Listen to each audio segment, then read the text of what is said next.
कि 100 में से 90 या 95 बच्चों को मैथ्स फोबिया है। मैथ्स खराब नहीं है, मैथ्स फोबिया है। नहीं, मैं बीइंग अ मैथ्स टीचर मेरा मैथ्स ही सबसे खराब था। ऑन कैमरा मैं बोलूँगा, जितनी टफ तैयारी होगी ना जसमिन, जितनी हार्ड तैयारी होगी, रिजल्ट उतना ही अच्छा होगा। मैं उसके पेरेंट्स से झगड़ा कर रहा हूँ, लड़ रहा हूँ कि आज आपका बच्चा घर पे क्यों, रोहन ने नहीं पढ़ाया, सोहन ने नहीं पढ़ा। अरे ठीक है, नहीं पाया, वो खराब टीचर होगा। आज ये बात मैं टीचरों के लिए बोल रहा हूं, उनके फेवर में बोल रहा हूं। आपको किसने हक दे दिया कि अपने बच्चे को आप करेक्ट ना करें कि मैम और सर लगा सके सिर्फ।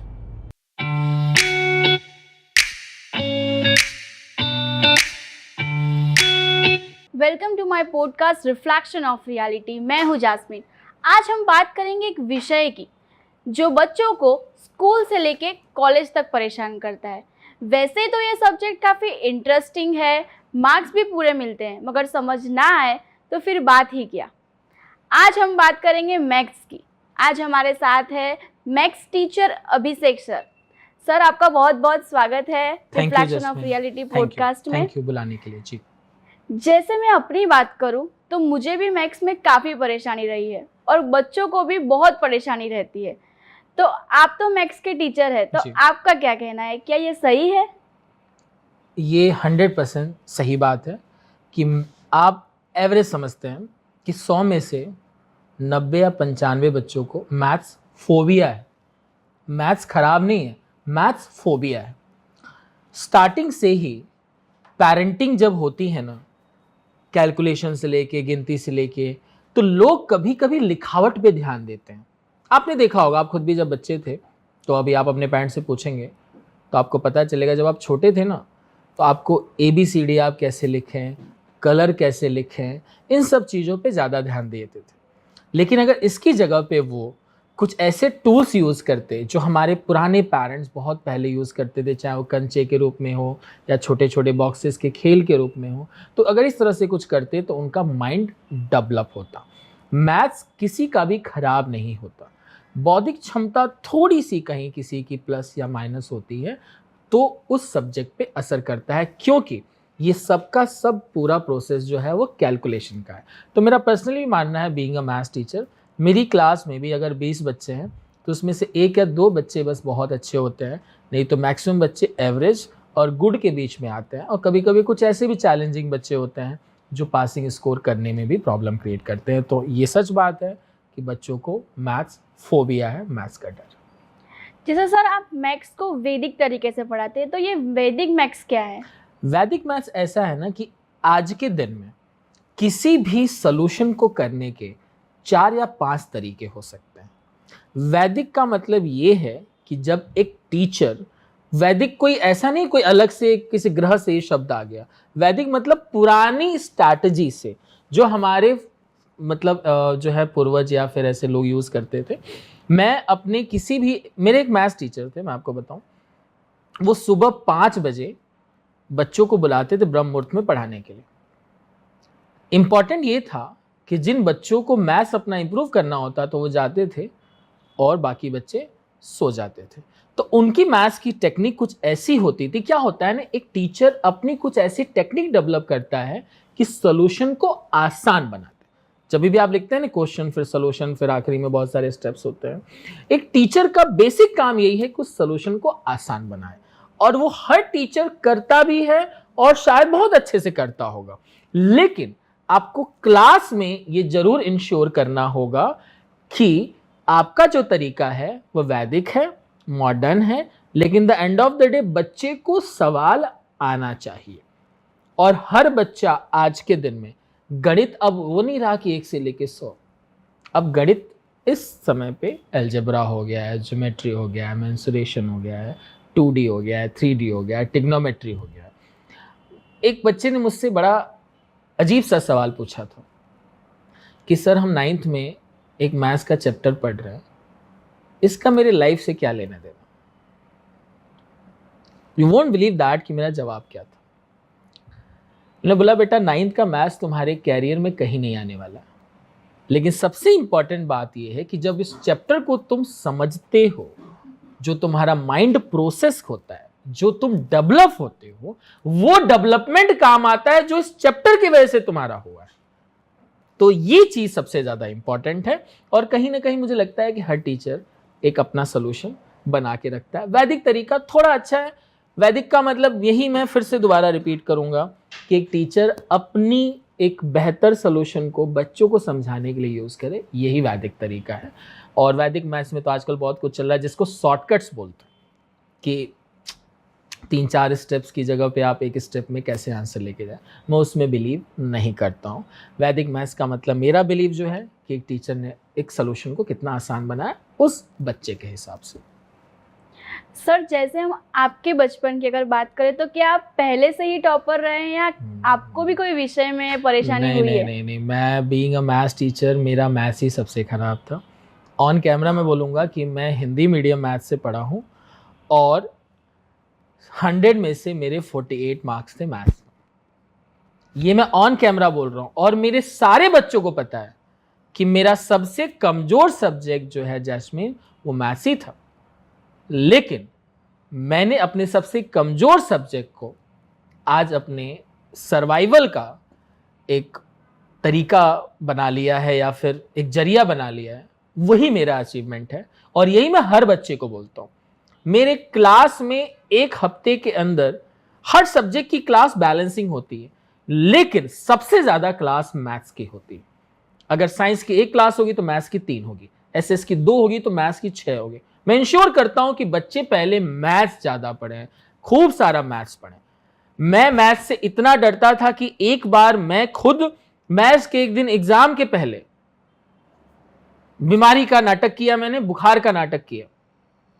थोड़ा था, थोड़ा हो गया। तो उस समय एक फायदा मिला मुझे 11th में। अगर 11th में मैथ्स में फेल होता ना मैं, तो मुझे 12th में एडमिशन नहीं मिलता। इंटरमीडिएट कॉलेज है उत्तर प्रदेश का। तो मैं बीमार पड़ा, थोड़ा और बीमार पड़ गया सिचुएशन देख के। यू वोंट बिलीव दैट कि मुझे मैथ्स का पेपर ही नहीं देना पड़ा। मेरे पापा ने मेडिकल सर्टिफिकेट लगाया कि बहुत बीमार था और टेस्ट नहीं दे सकता। इतना डर था मुझे कि मैं पेपर देने नहीं बैठा। और मैं इस चीज को आज बहुत अच्छे तरीके से, कभी फनी तरीके से भी लेता हूं कि मैं क्या किया हूं उस समय। लेकिन वो डर सच में लाजमी था। और उस समय पूरे इंटरमीडिएट कॉलेज में सिर्फ एक बच्चे के 100 में से 60 मार्क्स आए थे और मेरे 48 थे। बाकी मेरे सेक्शन में से ऑलमोस्ट 20 बच्चे 12th मैथ्स में फेल हुए थे। और UP board India toughest board माना जाता है हिंदी मीडियम के। 3-3, 4-4 किताबें, अभी तो क्या 1-1, 2-2 चल रहा है आजकल। ऊपर से 10th मैथ्स में पहले 360-70 पेजेस होते थे, अभी गवर्नमेंट ने 100 पेजेस कम कर दिए हैं, सिलेबस कम कर दिया है। मतलब मुझे कभी कभी लग रहा है कि ये 100 पेजेस कम करना बच्चों के लिए फायदेमंद है, टीचर के लिए फायदेमंद है, या स्कूल के लिए फायदेमंद है, या फिर उनके आने वाली पढ़ाई के लिए, मुझे आज तक समझ में नहीं आया। लेकिन अच्छे अच्छे चैप्टर्स जिनको बच्चों को पढ़ना चाहिए था वो गवर्नमेंट ने कम कर दिए हैं। कुछ अलग रीजन रहा होगा, वो बड़े बड़े पॉलिसी मेकर्स हैं। फिलहाल हम उस पर आते हैं कि मेरा भी मैथ्स बहुत ख़राब था। लेकिन बोलते हैं ना कि जब आपके अस्तित्व पे सवाल उठे ना, आप ज़िंदगी के वो सारे काम सीख लेते हैं जो ज़रूरत की है, और वो कितना भी टफ क्यों ना। सर जैसे मैं मेरे एक्सपीरियंस से कहूँ तो जो भी बच्चे फर्स्ट बेंच पर बैठते हैं वो टीचर के फेवरेट हो जाते हैं। तो इस पर आपका क्या कहना है? मेरा कोई फेवरेट नहीं है। मेरा सबसे फेवरेट होता है जो लास्ट बेंच पर बैठा होता है। मैं पहले उसी को पकड़ता हूँ। क्लास में कुछ भी होगा पहले मैं उसी को खड़ा कराऊंगा। आगे वाले बच्चों पे ध्यान नहीं होता, ये गलत फहमी है। आप बेंच पे खड़े होते हैं एक सर्टेन हाइट से, तो आपका ध्यान फर्स्ट बेंच पे कभी नहीं जाता, तो फेवरेट कैसे हो गया? आपका बेंच दूसरे, तीसरे, चौथे पे, लास्ट बेंच वाला उस आई कांटेक्ट से बहुत पैरेलल दिखता है और काफी ठीक ठाक हाइपोटेन्यूज पे दिखता है। ठीक है, मैं इसमें मैथ्स के तरीके से मैं बात कर रहा हूँ जिसको लैटरल बोलते हैं। तो वो बच्चा सबसे आखिरी में अच्छे से दिखता है, पहला बच्चा नहीं दिखता। मैं लास्ट के बच्चे का एक्सप्रेशन तुरंत देख लेता हूँ, पहले बच्चे का देख ही नहीं पाता। तो ऐसा ही बिल्कुल गलत अवधारणा बनी है, परसेप्शन बना है कि जो आगे बैठ रहा है वो फेवरेट है। तो ऐसा हो सकता है कि वो मुझसे ज़्यादा डांट खाए, या फिर हो सकता है कि उसको आगे बैठने का मन हो। लेकिन ये बात बिल्कुल भी गलत है। एक टीचर सबसे पहले आई कांटेक्ट लास्ट बेंच पे करता है, और प्रैक्टिकल पॉसिबल नहीं है कि फर्स्ट बेंच पे वो देख पाए। पहले उसको फर्स्ट बेंच देखने के लिए अपनी आंखें ऐसे नीची करनी पड़ेंगी, और मेरी हाइट थोड़ी और ज़्यादा है तो मैं तो ऐसे भी नहीं देख पाता। वो तो सबसे आखिरी में उसके एक्सप्रेशन को मैं ऑब्जर्व करता हूँ। मुझे उसको देखने के लिए अपनी बॉडी के लिए ज्यादा मेहनत करनी पड़ती है, लास्ट वाले के लिए नहीं करनी पड़ती। तो ये बिल्कुल भी गलत है। सारे बच्चे फेवरेट होते हैं एक टीचर के लिए। सर जैसे हमने सुना है कि आप पूरे साल एक भी दिन छुट्टी नहीं देते, तो बच्चों पर इतना जुल्म क्यों? जुल्म वो डिजर्व करते हैं।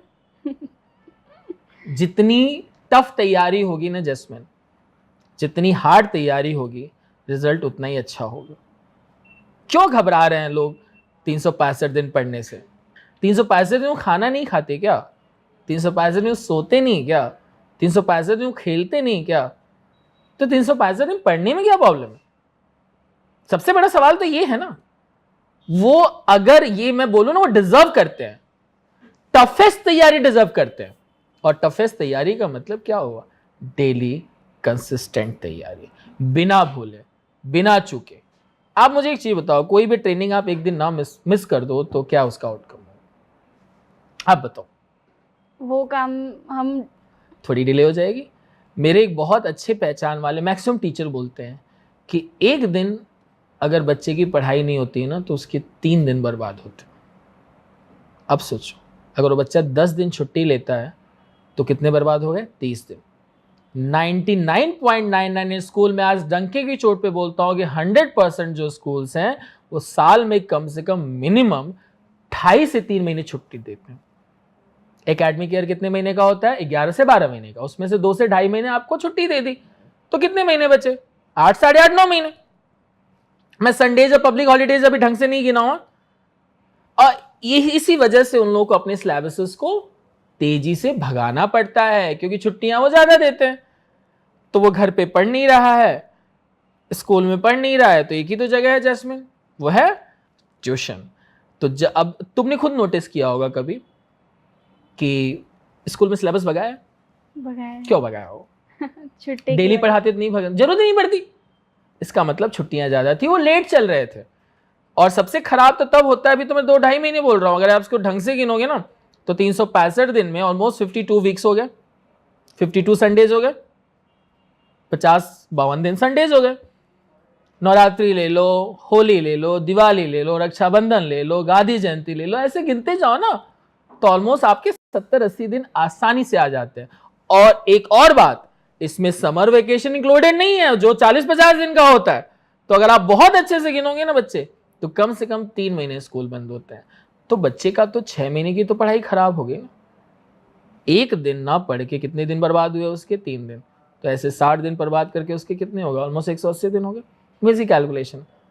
यहाँ पे प्रॉब्लम है। इसलिए मैं इनिशिएशन लेता हूँ कि स्कूल में कितनी भी छुट्टियाँ हों, दूसरे इंस्टीट्यूट्स में कितनी छुट्टियाँ हों, ये मैटर नहीं करता। एक बच्चे को टफ तैयारी करने के लिए, अपनी लाइफ को कंसिस्टेंट बनाने के लिए 365 दिन पढ़ना जरूरी है। जिस दिन वो ये बोलेगा ना कि मैं 365 दिन खाना भी नहीं खाऊंगा, तब मैं ये बोलूँगा 365 दिन मत पढ़ो।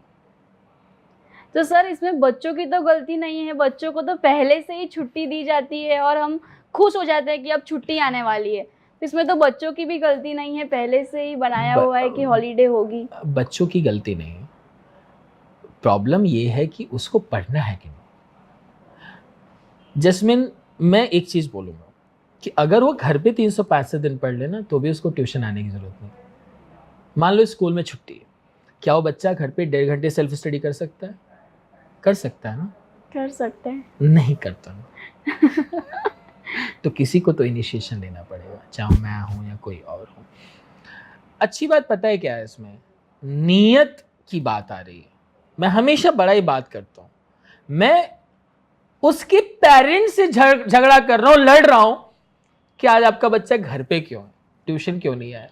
बोलते हैं सर वो थोड़ा सा आज वो चाहता था कि घर पे रुकूं, हमने ही बोला था। मैंने बोला अच्छा।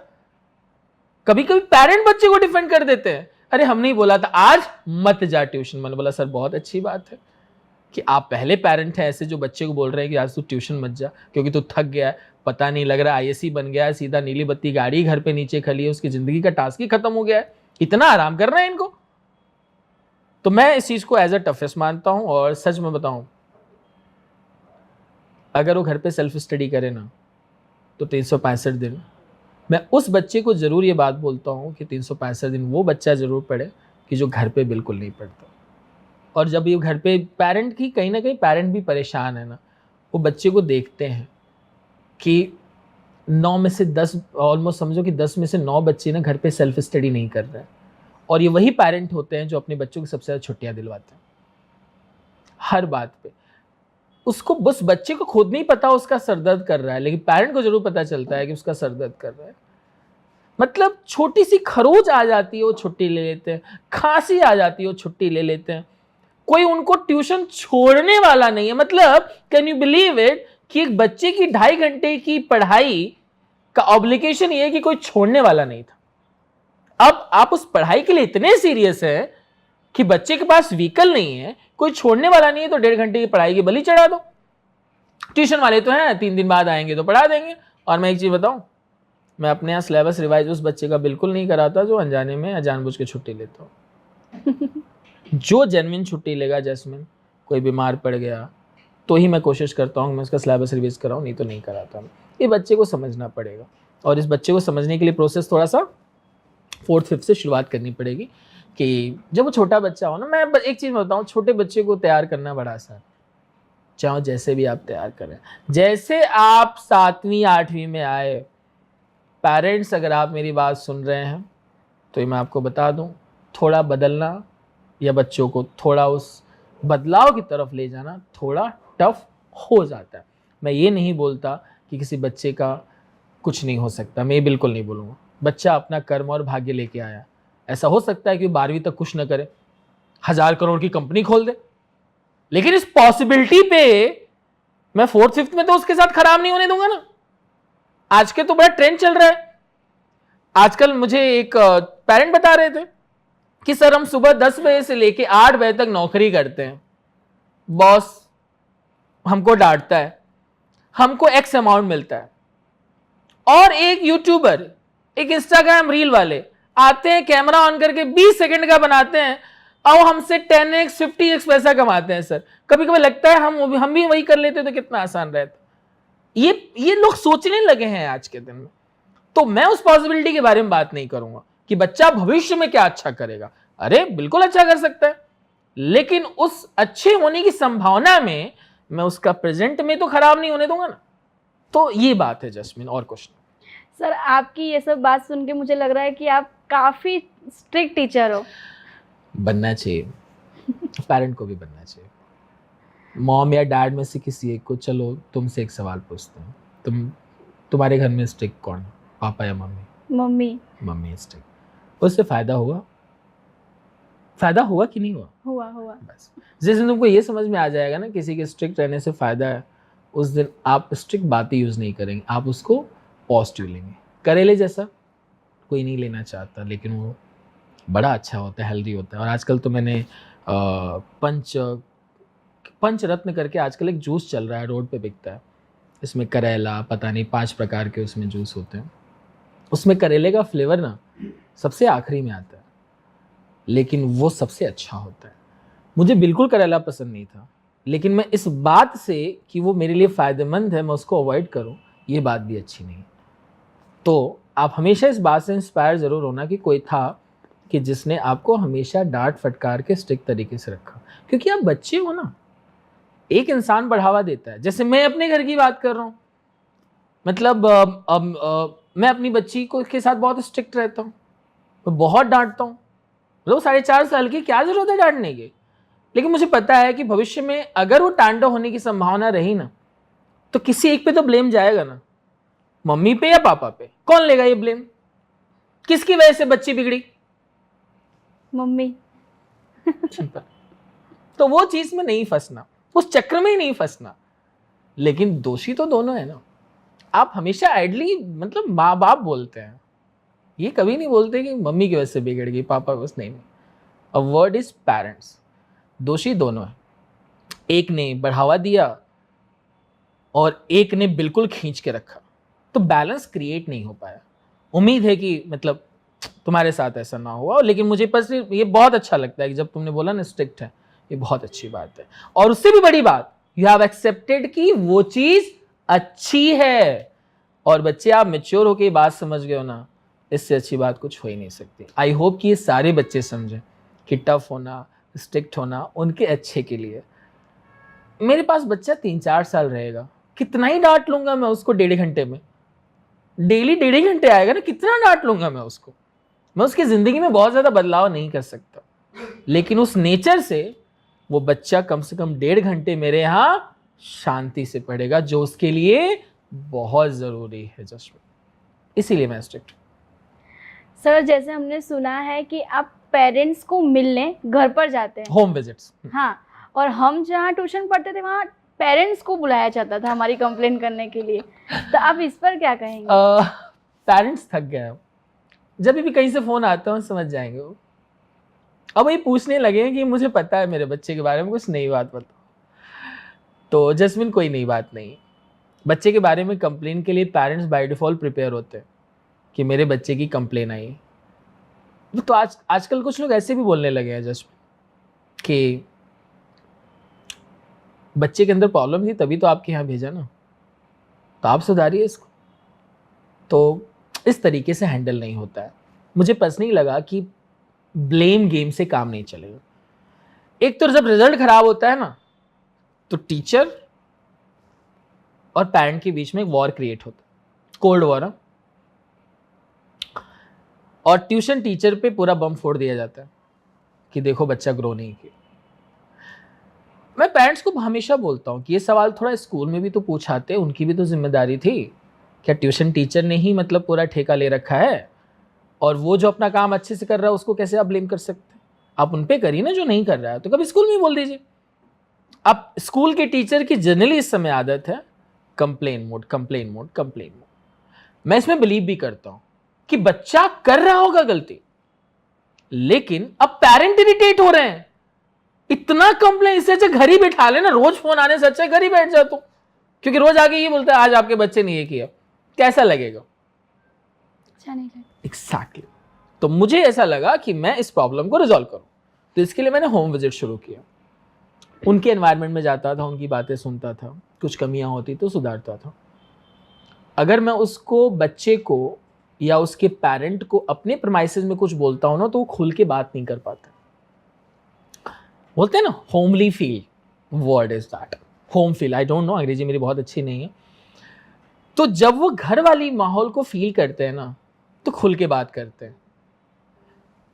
मम्मी अपने जोन में कहीं एक कोने में बैठ के अपनी बात कर रही होती हैं, पापा सोफे बैठ के कहीं बात कर रहे होते हैं।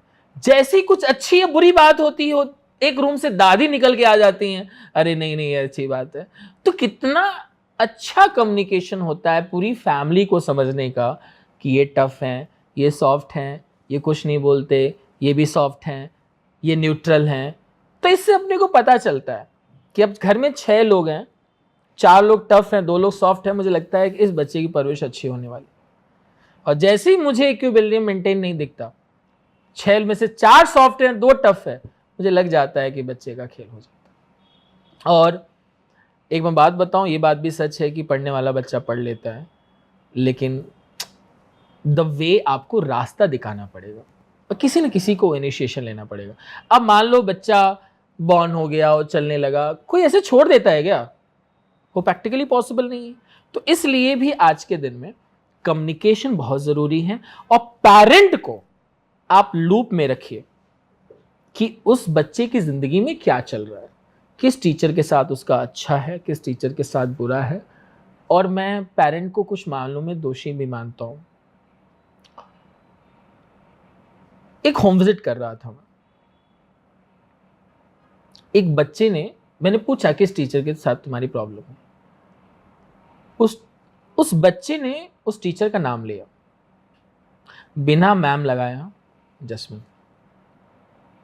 और ये प्रॉब्लम थी नहीं कि उसने उस टीचर के आगे मैम नहीं लगाया, प्रॉब्लम ये थी कि पेरेंट ने बच्चे को नहीं टोका। अरे मान लो एक नाम ही ले लेते हैं, जैसे मान लो कि प्राची है, तो प्राची मैम, तो बच्चे ने बोला कि जो प्राची है वो हमको अच्छे से नहीं पढ़ाती है। पेरेंट ने बात सुनी, बच्चा तो चलो ठीक है, पेरेंट ने इस प्राची नाम को सुन के कोई ऑब्लिगेट क्रिएट नहीं किया, कुछ नहीं बोला।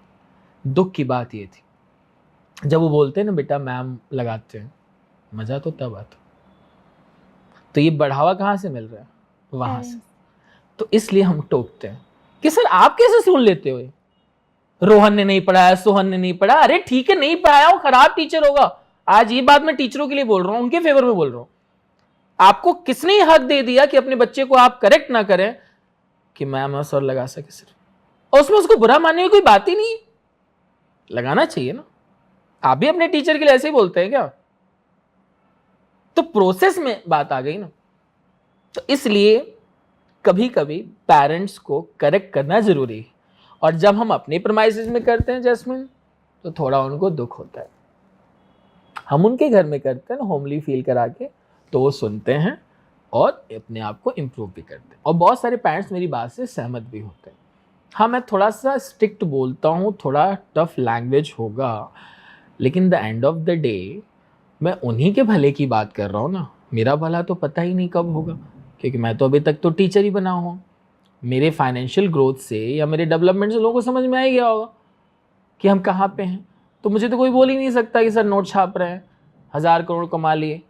हम तो सोचते हैं कि कभी हमारे अकाउंट में एक आध जीरो एक्स्ट्रा लग जाए। हम जब मिनी स्टेटमेंट निकालते हैं वो 3 डिजिट में ही चलता रहता है, डेसिमल में। तो हमको दुख होता है ना कि हमसे बद से बदतर टीचर जो है वो तरक्की कर गए, और हम पता नहीं कौन से आइडियोलॉजी में जी रहे हैं। लेकिन मुझे इस बात से खुशी है कि मैं अपने फॉर्म पे या अपने डिसीजन पे, अपने नेचर पे अपना आज तक का काम करता आया हूँ, और मैं टीचर ही बने रहना चाहता हूँ। मुझे बिजनेसमैन बनने का कोई शौक़ नहीं है। और ये जो लाइन है ना, यही बताती है कि मैं उनके घर पे जाके, आप किसी घर पे कैसे जाएंगे, कैसा फील होता होगा ये सुनने के लिए कि सिर्फ कंप्लेन हो रही है, कंप्लेन हो रही है, कंप्लेन हो रही है। मैं जाके सुनता हूँ। जिस दिन मतलब जो है जैस्मिन, तुमको ये पता चल जाए कि जिसके घर पे तुम जाने वाले हो सिर्फ निगेटिव डिस्कशन को, तुम जाओगे? नहीं। मैं जाता हूँ, क्योंकि निगेटिव नहीं है मेरे लिए, वो फीडबैक। और पेरेंट्स मेरे लिए बहुत मैटर करते हैं। 7वीं से 10वीं तक के ना बच्चे का रोल बहुत कम है, पेरेंट्स का रोल ज़्यादा है। 11th ऑनवर्ड्स ये रोल शिफ्ट हो जाता है, पेरेंट्स से अथॉरिटी चली जाती है बच्चे की तरफ। इसलिए जब वो बच्चा फाउंडेशन का है तो किसी से डांट फटकार के उस बच्चे को ट्रैक पर रखना जरूरी है, और वो होम फील्ड से अच्छे से आ जाता है। सर, पिछले कुछ सालों से हमने देखा है कि बच्चे मेन सब्जेक्ट पर ज़्यादा फोकस करते हैं और भाषा की सब्जेक्ट में फेल हो जाते हैं, लैंग्वेज सब्जेक्ट्स। हाँ, तो आप उसके लिए क्या कहना चाहेंगे? मुझे पर्सनली ऐसा लगता है कि बच्चों को एक बेहतर प्लान करना चाहिए कि जैसे लैंग्वेज सब्जेक्ट्स हो गए, तो उनको साल में कम से कम 3-4 महीने छुट्टियां मिलती हैं। तो उस दौरान ऐसे जो उनके सब्जेक्ट्स हैं उस पर ज़्यादा फोकस कर सकते हैं। तो एक स्टूडेंट की लाइफ में जो फाउंडेशन के बच्चे होते हैं उनको 2 या 3 छुट्टियां मिलती हैं ठीक ठाक, एक दिवाली, एक समर वेकेशन। अगर बच्चा चाहे तो इस दौरान में अपने लैंग्वेज सब्जेक्ट को बहुत अच्छे से प्रिपेयर कर सकता है, और हो भी जाता है। तो अगर वो बच्चा थोड़ी प्लानिंग करेगा ना, तो उसका ये सब्जेक्ट भी बैलेंस्ड होगा, और जो मेन सब्जेक्ट है वो तो बाय डिफ़ॉल्ट अच्छा होगा, क्योंकि उसका फोकस वहाँ है ही। बस हमको उसके ये बोलना है कि भाई जब तुम्हारी छुट्टी हो, वेकेशंस हो, तो ये मेन सब्जेक्ट छोड़ के लैंग्वेज सब्जेक्ट्स पे लग जाओ। और लैंग्वेज सब्जेक्ट्स थोड़ा सा इंग्लिश अच्छा होने से भी इम्प्रूव हो जाता है। तो मेन सब्जेक्ट भी थोड़ा अच्छा रहेगा ना, तो इस पर फ़र्क पड़ता है। बस आपको बैलेंस क्रिएट करना आना चाहिए। इसके लिए मेरे पास प्लानर है, बहुत अच्छा प्लानर है। कोई भी बच्चा अगर मुझसे लेना चाहता है तो फ्री ऑफ कॉस्ट हम उसको ई-फाइल ऑर्गेनाइज कर सकते हैं, व्हाट्सएप कर सकते हैं, जिससे वो उसको लैंग्वेज में मदद मिलेगी। सर, जैसे आपने बताया कि आप मैथ्स में ही कमज़ोर थे और आज आपका करियर ही मैथ्स है, तो ये बदलाव कब आया और कैसे हुआ ये सब? जैस्मिन, अभी मैंने बताया कि कौन सा मैथ्स एक्सपर्ट ये अपनी कमी एक्सेप्ट करेगा कि उसके 100 में से 48 मार्क्स थे। इस 2 मार्क्स कम होने की वजह से मुझे अपने ही होम टाउन डिस्ट्रिक्ट के कॉलेज में एडमिशन नहीं मिला बीएससी में। Then I came to Baroda. उससे पहले मैंने एक आध जगह जॉब किया, फिर आई स्टार्टेड द इंस्टीट्यूट। फिर 2 साल ऑलमोस्ट दूसरे टीचर आके पढ़ा रहे थे। इसमें बहुत अच्छे अच्छे टीचर थे रेपुटेड, जिनका मैं नाम नहीं ले सकता, जिनकी नौकरी खतरे में आ सकती है इस बात को सुन के। आज भी वो लोग गवर्नमेंट के टीचर्स हैं। मेरा पर्सनली ऐसा बिलीव है ना कि आप जब खुद पढ़ाते हैं और जब दूसरे यहाँ आपके यहाँ जब दूसरे लोग आके पढ़ाते हैं, उन दोनों में फ़र्क होता है।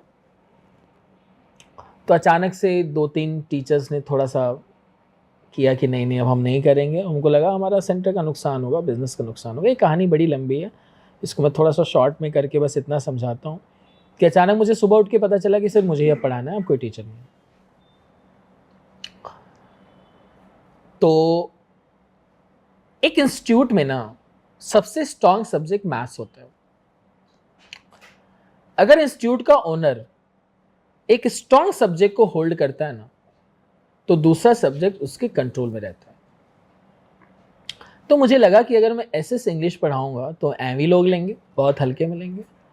साइंस भी काफ़ी हद तक हल्के में लिया जाएगा। तो अगर मैं मैथ्स पढ़ाता हूं तो बाकी सारे सब्जेक्ट पे भी मेरा थोड़ा कंट्रोल रहेगा, और maths as a main subject होता है। चैलेंज ये था, अब तो मेरा कमजोर मैथ्स, तो मैं मैथ्स लूंगा कैसे। तो आई स्टार्टेड 6th स्टैंडर्ड की बुक से मैंने शुरुआत करी पढ़ाई करना। एक हिंदी मीडियम का स्टूडेंट सीबीएसई और इंग्लिश मीडियम के बुक को पढ़ने जा रहा था उस समय, 2009 की बात है। लेकिन सबसे अच्छी बात क्या थी ना कि इंग्लिश में क्लास नहीं लेनी होती। आज भी हिंदी रहता है, आप इंग्लिश में उसको रिटेन करके बोलते हो। मैंने 6 की मैथ से शुरुआत की, दोबारा बेसिक्स पढ़ना। ऑलमोस्ट डेली 3 से 4 घंटे मैंने पढ़ाई शुरू करी। इनिशियल स्टेजेस में जैस्मिन मैं पढ़ के पढ़ाता था। ये मेरे लिए बड़ा चैलेंजिंग था। किसी दिन मैं नहीं पढ़ पाता था ना, तो लगता था कि मैं क्लास ले पाऊंगा कि नहीं। तो डेली 3 से 4 घंटे। और पहले मैंने 6 तैयार किया, 7 तैयार किया, 8 तैयार किया। और कुछ साल, जब 3, 4, 5 साल मैंने एक चीज़ को कई बार पढ़ा लिया, तो मेरा कॉन्फिडेंस डेवलप हुआ। ऑन कैमरा में ये बोलना चाहूँगा कि एक बार मैं एक सॉल्यूशन की प्रैक्टिस ढंग से नहीं किया था। लाइव क्लास में मुझसे वो नहीं हुआ। बहुत एम्बैरेसमेंट की बात है एक टीचर के लिए, स्पेशली मैथ्स टीचर के लिए। लेकिन आज जनरल हो गया। बहुत सारे सवाल के जवाब लाइव बहुतों को नहीं आते, कभी कभी गड़बड़ हो जाते, नॉर्मल बात है। बच्चों को भी नॉर्मल लगा क्योंकि बेसिक याद है, नहीं आंसर आया। मेरे को बड़ा एम्बैरेसमेंट। मुझे तो पता था ना कि मैंने अपनी तैयारी नहीं की अच्छे से। देन आई स्टार्टेड, डबल कर दिया मैंने अपने समय को। ऑलमोस्ट 2016 तक मैं डेली 6-6, 8-8 घंटे अपने मैथ्स तैयार किए। मैं ट्रेन में जाता था ना, ट्रेन में मैथ्स पढ़ रहा होता था। मैंने 6, 7, 8, 9, 10 के मैथ्स को तैयार किया, सिर्फ 11th को तैयार किया, 12th का तैयार किया। 11th 12th मुझे लगा बहुत टफ है, मुझे बहुत समय देना पड़ेगा, इसलिए मैंने वो सब्जेक्ट वहाँ से कर दिया कि मैं आगे 11, 12 नहीं पढ़ाऊँगा। लेकिन 7 से लेकर 10 तक मैंने इतनी मेहनत करी कि आज एज ए मैथ्स टीचर के नाम पे मुझे बच्चे जानते हैं। सबसे अच्छी बात और बुरी बात भी यही है कि मैं एक्सेप्ट करता हूँ कि मैं सबसे खराब मैथ्स का स्टूडेंट था, लेकिन बच्चों ने मुझे एक अच्छा मैथ्स का टीचर बना दिया अपना रिजल्ट लेके आके। 100 में से 100 मार्क्स मैंने दिलाए बच्चों को। मैथ्स में तो मेरे हर साल बहुत सारे बच्चे टॉपर आते हैं। एक बच्ची को तो भवन से स्कूल में अवार्ड मिला, एक बहुत बड़े सेलिब्रिटी से, सिर्फ मैथ्स में अच्छा करने के लिए। एक बच्चे को मैथ्स के लिए गोल्ड मेडल मिला एक बहुत अच्छे स्कूल से, डीपीएस स्कूल से। तो वो मैथ्स की ट्रॉफ़ी थी और सारी ट्रॉफ़ी बच्चों ने मुझे डेडिकेट किया। तो बड़ा टफ प्रोसेस था, लेकिन इसमें सबसे इम्पॉर्टेंट ये था, maths is the king of all the subject. राजा खुश ना तो प्रजा खुश। साइंस को मैं क्वीन मानता हूँ। अब प्रजा में मंत्री संतरी, अब एसएस ले लो, संस्कृत ले लो, और इन सब। और मैथ्स ना एक शेर जैसा है, दहाड़ता है ना तो दूसरे सब्जेक्ट थोड़े से कांप जाते हैं, एसएस कांप जाते हैं। क्योंकि मेरा पर्सनल बिलीव है ना कि तुम एसएस में 100 में 100 लेके आओ ना जैस्मिन, तुमको अप्रिशिएशन मिल जाए तो मुझे बता देना। नहीं मिलेगा अप्रिसिएशन। लेकिन तुम मैथ्स में 100 में 100 लेके आओ और एसएस में 45 लेके आओ, तुमको मैथ्स का अप्रिसिएशन इतना मिलेगा कि सोसाइटी कूद जाएगी। लेकिन पहला जो जाता है ना, मैथ्स पे जाता है, साइंस पे जाता है। इसलिए स्ट्रॉन्ग सब्जेक्ट पकड़ना बहुत ज़रूरी है। और कमजोरी ही आपकी अगर ताकत बन जाए ना, तो वो सबसे आनंददायी होती है एक बच्चे के लिए भी। तो हर बच्चे को अपनी कमजोरी पे काम करनी चाहिए, और जिस दिन उसने अपनी 1 या 2 कमजोरी से भी अगर ओवरकम कर लिया ना जस्मिन, उसकी ज़िंदगी बदल जाएगी। तो ये प्रोसेस थोड़ा सा टफ था, बहुत उतार चढ़ाव हमने ज़िंदगी में देखे हैं, लेकिन इतना देखा कि ये सब्जेक्ट सबसे बेस्ट है और ये आपकी ज़िंदगी बेहतर बनाता है। साल तो अच्छा होता ही है, और कैलकुलेशन हर जगह। इसलिए मैंने थोड़ा सा एस्ट्रोलॉजी प्रैक्टिस भी शुरू किया, थोड़ा सा इसमें इंक्लूड कर दूंगा। एस्ट्रोलॉजी में भी पूरा गणित है। गणित कहाँ नहीं है, हर जगह कैलकुलेशन, हर जगह कैलकुलेशन, हर जगह कैलकुलेशन। चाहे वो पढ़ाई का हो, जिंदगी का हो, हम कितनी देर से कर रहे हैं ये भी कैलकुलेशन है। मतलब कहाँ नहीं है। और कुछ अच्छे टीचर्स जो इसको संस्कृत यूज करते हैं, तो उनकी भाषा बहुत अच्छी हो जाती है। संस्कृत का कोई मंत्र याद है तो मुझे बताओ। जो लोग संस्कृत का मंत्र कुछ याद कर पाते हैं, चालीसा या कुछ भी, उनको मैथ्स के थोड़े फॉर्मूलाज भी याद हो जाते हैं। एक छोटा सा मंत्र दे रहा हूं मैं सबको, कि जिनको भी अपना मैथ्स सुधारना हो ना, एक आध मंत्र टफ वाले थोड़ा सा लर्निंग प्रोसेस में डालें। उनको फॉर्मूलाज भी लर्न होने थोड़े से शुरू हो जाएंगे, और उनको थोड़ा ही लर्न करना है। और मैथ्स की प्रॉब्लम को बड़ी प्रॉब्लम ना माने, क्योंकि मैथ्स एक बड़ा पत्थर है जो आपके सर पे है, जो भारी लग रहा है। आप उसको तोड़ो टुकड़ों में। आप अगर 9th के बच्चे हो तो मैथ्स के बड़े पत्थर को 4 टुकड़ों में तोड़ दो, 3 टुकड़े में तोड़ दो, अलजेब्रा में तोड़ दो, डेटा हैंडलिंग में तोड़ दो, ज्योमेट्री का 2D और 3D में तोड़ दो, ऐसे तोड़ो। और जैस्मिन, मैं एक चीज मैं बोलूंगा, मैथ्स में मार्क्स खराब नहीं आते हैं, खराब किसी पर्टिकुलर टॉपिक में आते हैं। अगर 40 में से तुम्हारे 20 मार्क्स आए हैं, तो जो 20 नहीं आए हैं वो देखो कि वो किस में से 20 नहीं आए हैं। ज्योमेट्री में से नहीं आए हैं, मेंसुरेशन में से नहीं आए हैं, तुम वहां जाके प्रॉब्लम को रिजॉल्व करो। ये जो पूरी सोसाइटी जो डमरू बजाती है, मैथ्स खराब, मैथ्स खराब, मैथ्स खराब, अरे मैथ्स खराब नहीं है, उसका खराब होता है तो 20 भी नहीं आते। 20 जो नहीं आए हैं, चाहे ज्योमेट्री और अलजेब्रा, वहां जाके मेहनत करो, कमी वहां है। इसका मतलब तुम्हारा मैथ्स नहीं खराब है, मैथ्स के 4-5 पोर्शन से, कुछ पिलर से एक आध पिलर अच्छे हैं, एक आध पिलर हिले हुए हैं, तो उसको इंप्रूव करो, तुम्हारा मैथ्स अच्छा हो जाएगा। और नहीं तो मुझे फोन करो, मैं तुमको फ्री में 1-1 घंटे सबको ऑनलाइन टिप्स दूंगा कि कैसे मैथ्स इंप्रूव करें। कोई चैप्टर प्रॉब्लम आओ, जूम पे मुझसे जो है फ्रीली सेशन मतलब अटेंड करो। मैं तो तुमको फ्री में तुमको चैप्टर के डाउट क्लियर कर दूंगा। तुम जिस भी इंस्टीट्यूट में पढ़ रहे हो, तुमको ट्रिग्नोमेट्री नहीं आती है, मुझे बोलो, मैं तुमको जूम में फ्री में पढ़ाऊंगा। बात करो मुझसे, कोई प्रॉब्लम नहीं। जो चैप्टर नहीं आ रहा वो मुझसे पढ़ो।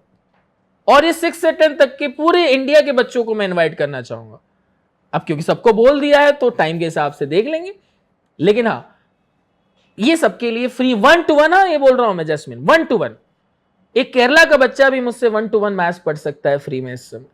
जो उसको टफ टॉपिक लग रहा है कि मुझे ये चैप्टर टफ लग रहा है, मुझे यही पढ़ना है, पूरा बुक पढ़ाना किसको है, उसको जहां समस्या आ रही है वहां पे आके मुझसे बात करें, और मैं मंत्र दूंगा और डेफिनेटली सॉल्व होगा उसकी प्रॉब्लम। तो ये थोड़ी सी रही हमारी कहानी। इसके बारे में कभी और चर्चा करेंगे, क्योंकि बहुत इमोशनल स्टोरी है। ऐसा हो सकता है कि दर्शक हमारे परेशान हो जाए, तो फिलहाल आज उनको गुडी गुडी मूड में रहने देते हैं। सर, जैसे हमने सुना है कि आप टीचर टॉक भी करते हैं, आप खुद टीचर हैं और फिर टीचर टॉक। अरे, इस देश में रियल हीरो सबको बोलते हैं। कोई पुलिस को बोलता है, कोई आर्मी को बोलता है, कोई नेताओं को बोलता है, लेकिन जब गुरु गोविंदो दो खड़े, पता नहीं का बड़ा अच्छा सा श्लोक है, इसमें भी गुरु की ही बात की जा रही है। तो मुझे लगता है कि ये एक्चुअल रियल सुपर हीरोज होते हैं टीचर्स। और हर एक टीचर की लाइफ अगर तुम देखोगी कि 10 से 12 साल स्कूलिंग में है, 20 साल में, हर साल इतनी सुनहरी कहानियां, इतने अच्छे अच्छे केस स्टडीज आते हैं। आप उनसे अच्छा अनुभव किसी सोसाइटी के बारे में किसी से नहीं ले सकते। वो समाज को ना उस बच्चे से तराश रहे हैं कि जब उस बच्चे की गलती देखते हैं ना, तो तो सबसे पहले पॉइंट यही आता होगा कि घर का माहौल ऐसा हो। और उन्होंने अपने एक जीवन काल में 20 से 30 साल हजारों बच्चों की लाइफ को ऑब्जर्व किया है, तो उनसे बड़ा अनुभवी कौन हो सकता है। मानता हूं उनके स्कूल में ही उनकी इज्जत नहीं है, मानता हूं कि सोसाइटी में भी उनकी इज्जत नहीं है क्योंकि उनकी अर्निंग कम है, लेकिन उनसे अनुभवी इंसान इस देश में कोई नहीं है।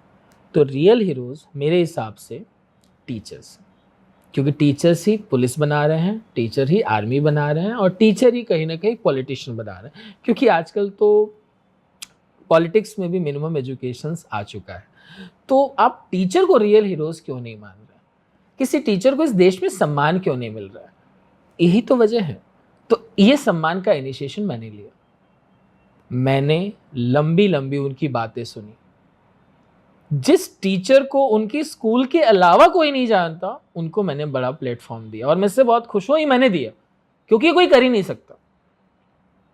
तो मैं इस बात के लिए बड़ा प्रिविलेज्ड हूं कि मेरे दिमाग में आइडिया आया, टीचर्स टॉक इंडिया, नाम बड़ा अच्छा आया, और आधे आधे 40-40 मिनट मैंने सुना, बहुत अच्छे टीचर्स के बारे में मैंने सुना। एक टीचर की स्ट्रगल की कहानी मैंने सुनी, एक टीचर की किसी स्कूल में कंप्लेन हुई थी, पुलिस आई थी, वो भी हमने सुना। एक स्कूल से कोई बच्चा कहीं भाग गया था, वो इशू हुआ तो वो भी सुना। कितने सारे इंसिडेंट होते हैं। एक स्कूल में मिनिमम 500 बच्चे हैं, और एक टीचर एक साल में 500 बच्चों को नॉर्मल देख रहा हो, तो ऑन एन एवरेज 10-20 साल में कितने सारे बच्चों को देखा होगा। और उतनी फैमिलीज हो जाती हैं जसमन, हजारों फैमिलीज जिनसे वो मिलता है किसी न किसी तरीके से, चाहे वो पीटीएम हो, कंप्लेन हो, कोई भी तरीका हो। तो मेरे हिसाब से उससे बड़ा अनुभवी इंसान इस प्लैनेट पे कोई नहीं है जो टीचर है। तो टीचर्स की इज्जत सोसाइटी में होनी चाहिए। कोई अच्छा पढ़ाता है, बहुत अच्छा पढ़ाता है, खराब पढ़ाता है, इससे कोई लेना देना नहीं। अगर किसी एक बच्चे ने उससे एक छोटी बात या एक लाइन खींचनी भी सीखी है ना, तो वो टीचर है और उस सम्मान के लायक है। और ये मेरा पर्सनल बीइंग द थिंग कि जो बच्चे ना अपने टीचर का सम्मान नहीं करते, वो भले ही 100 में से 99 लेके आए जसमिन, लेकिन मैं बहुत अश्योर्ड हूं कि जिंदगी में कहीं एक बार वो उस एक मार्क की वजह से पीछे जरूर रह जाते हैं कि जिस दिन वो टीचर की इज्जत नहीं किए होते, और वहीं पे उन बच्चों का किस्मत ट्रायल होता है। पढ़ने बहुत तेज थे, 100 मार्क्स चाहिए थे ना, 99 ही आए। वो एक मार्क की जो कमी है ना, वो टीचर की डिसरिस्पेक्ट की वजह से बच्चे पीछे रह जाते हैं। ये उनको जिंदगी में समझ में नहीं आता कभी कि किस टीचर की उन्होंने इंसल्ट की थी, किस टीचर को दिल से दुख हुआ था, किस टीचर को बुरा लगा था। अरे मानता हूं कॉमर्शलाइजेशन हो गया है, सब खराब हो गए हैं, अरे लेकिन आपने उनसे कुछ तो सीखा है ना, आप बोल कैसे सकते हैं। तो मैं वो सम्मान देने का इनिशिएशन शुरू किया हूं, और इसमें बहुत सारे पैसे लगेंगे। बाद में हम इसमें क्राउड फंडिंग भी करेंगे, लोन लेके कुछ एनजीओ टाइप बनाएंगे। और मेरा मन है कि मैं हजारों टीचर्स का इंटरव्यू लूँ। अभी फिलहाल 10-12 हुए हैं, देखते हैं यात्रा कहाँ तक जाएगी, लेकिन उनसे बड़ा रियल हीरो कोई नहीं है। तो प्लीज़ इस देश के लोग जो है ना, टीचर को रियल हीरो माने, बाकियों को नहीं, क्योंकि इसमें मतलब बायस्ड होने की ज़रूरत नहीं है, पार्शियल होने की ज़रूरत नहीं है। रियल हीरो एक ही है, एक ही है और एक ही है। वो थोड़े कम रियल हीरो हैं, ये कम सुपर हीरो हैं, इससे काम नहीं चलेगा। जिसने एक बच्चे को बनाया ना सारा काम करने के लिए, उनकी इज्जत थोड़ी सी होनी चाहिए। और मैं स्कूल के प्रिंसिपल से थोड़ा रिक्वेस्ट करूंगा कि प्लीज़ स्कूल के ट्रस्टीज से बोल के थोड़ा टीचर को एक सही तरीके का कुछ अमाउंट वगैरह मिले, और ख़ास करके वो ज़रूर इज्जत कर लें। वो मज़दूर नहीं है, आप उनको मज़दूरों जैसे ट्रीट ना करें, स्पेशली स्कूल टीचर को, और वो भी खास करके कि जो आपके साथ सालों से जुड़े। इसलिए मैंने ये किया। सर, जैसे आप टीचर टॉक करते हैं, पेरेंट्स से मिलने जाते हैं, बच्चों को पढ़ाते हैं, तो इतना सारा आप टाइम मैनेजमेंट कैसे कर लेते हैं? 24 घंटे अभी हम कर रहे हैं ना, रात के कुछ 9-9:30 बजे। 24 घंटे में बहुत सारा काम हो सकता है, और सोसाइटी को इम्प्रूव करने के लिए ना 24 घंटे भी कम है। हम यहाँ पे बैठे हैं, कुछ ना कुछ इनोवेटिव कर रहे हैं ना। एक मतलब बड़ौदा में कौन सा इंस्टीट्यूट का ओनर है जो ढंग से बोल भी पाता होगा? हम ऐसे लोगों को जानते हैं जिनके पास 500 बच्चे हैं, और जब वो जैसे ही कुछ बोलेंगे ना, ऐसा लगता है ये टीचर क्यों बने। लेकिन मैं हमेशा कहीं ना कहीं इस बात को ज़रूर मानता हूँ कि कॉमर्शलाइजेशन से हट के थोड़ा सा इनोवेशन पे भी सबको ध्यान देनी चाहिए, नए नए आइडियाज़ लेके आने चाहिए। और मैं इसमें थोड़ा सा फॉर्म बिलीवर हूँ कि हर साल मैं सबसे जो साल सबसे ख़राब जाता है ना मेरा जैस्मिन, उस साल मैं सबसे इनोवेशन करता हूँ। ख़राब का मतलब होता है एकेडमिक ईयर से, ठीक है। मान लो हमने शुरू किया, साल कभी अच्छा रहता है कभी बुरा रहता है, किसी साल हम लोग बहुत तरक्की करते हैं, किसी साल कम करते हैं, ठीक है। तो उस साल मुझे लगता है कि मैं कुछ ऐसा नया करूँ ना जिससे मेरी लाइफ में थ्रिल आए। इस साल मैंने कुछ नया नहीं किया, इस साल भगवान ने हमारे लिए कुछ नया कर दिया। मुझे इस साल महाराष्ट्र रत्न पुरस्कार मिला महाराष्ट्र के एजुकेशन मिनिस्टर से। बहुत सारे लोगों ने सवाल पूछा, गुजरात में रह रहे हैं, महाराष्ट्र में कैसे मिल गया। मैं बोला एजुकेशन के लिए ना सिडनी में भी अगर किसी को पुरस्कार मिल रहा है चले जाना चाहिए। तो मेरा पर्सनल बिलीव है कि एक इंस्टीट्यूट के ओनर को किसी एक स्टेट ने सम्मान दिया तो कुछ तो काम किया गया होगा। आप पैसे से बहुत कुछ कर सकते हैं, आप पैसे से किसी के साथ फ़ोटो खिंचवा लेंगे, बहुत कुछ भी कर लेंगे, लेकिन आपको सम्मान नहीं पैसे से मिलने वाला है। वो सम्मान मिलेगा कि जब आपने कुछ किया होगा, आपकी प्रोफाइल अच्छी होगी, कुछ रिकॉग्नाइज किया होगा। तो इस साल इनोवेशन के नाम पे यही है एक छोटा सा अवार्ड जो मेरे लिए बहुत बड़ा है। मेरे पेरेंट्स बहुत खुश थे कि ये डिजर्व करते हैं ये अवार्ड, और मतलब मेरा मन है कि कुछ ऐसे भी काम करे, 365 दिन टीचर्स टॉक इंडिया कुछ ऐसे रिकॉग्नाइज्ड हो ना कि 10 साल बाद इस समाज के लोग देखें ना, वो कंटेंट देखें, वो डेटा देखें, तो लगे किसी ने काम किया हो। और हम अपने आने वाली पीढ़ियों के लिए भी तो एक चैलेंज दे देते हैं ना। एक बॉर्डर लाइन खींच दी मैंने अपने आने वाली जनरेशन के लिए, इतना करके दिखाओ। बोलते हैं ना आपके पिता ने क्या किया, कुछ लोग आजकल तो बच्चे जवाब देते हैं आपने कुछ नहीं किया तो हम भी कुछ नहीं करेंगे। ये सब आजकल बड़ा नेगेटिव चल रहा है। इसलिए आने वाली जनरेशन के लिए भी ये देना ज़रूरी है कि वो इंस्पायर्ड हों कि पापा हर साल कुछ इनोवेशन का काम करते थे, 24 घंटे काम करते थे, मेरे पापा 365 दिन पढ़ाते थे। तो क्योंकि आने वाली पीढ़ी भी तो अपने पापा से ही या अपने रियल हीरो से सीखती है। बच्चों के लिए तो उनके पापा ही रियल हीरो होते हैं, चाहे जिस भी स्तर पे हो। तो मैं पर्सनली, मेरा रहता है कि इनोवेशन बहुत ज़्यादा होना चाहिए और ये बहुत ज़रूरी है। जस्ट सर, आपसे बात करके मुझे बहुत खुशी हुई और मैं भी बहुत मोटिवेट हुई हूँ। सर बहुत बहुत धन्यवाद हमसे बात करने के लिए। थैंक यू जस्मिन। तो ये थे मैथ्स टीचर अभिषेक सर। आपको हमारी ये चर्चा कैसी लगी हमें कमेंट में ज़रूर बताएं। बहुत बहुत धन्यवाद जस्मिन, बहुत बहुत।